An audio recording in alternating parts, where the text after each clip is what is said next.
In this video, I'm going to show you how to draw a line in TradingView. So first of all, what you need to understand that for a line to be correct, to be accurate, that's to touch minimum of 2 points on the chart before it can be a good line. Minimum of 2 points. So what you need to do is just come to this top right corner,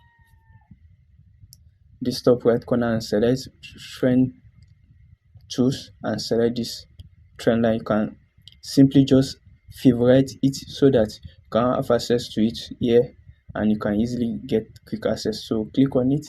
After you click on it, find a true line that you are targeting. For example, here from this place to here.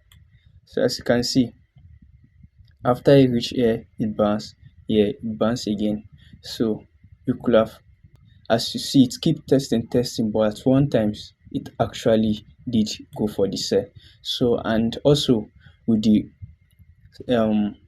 resistance here, after it break this resistance, it could just keep going down. So that is how you are going to use a trend line and draw it minimum of 2 points. Then you are going to use also other confluences. Also, you can edit your line whether you don't want it as big as possible. You can simply just click on it and make it more thinner, or you can make it more bigger like this. Also, you can change the color of the line.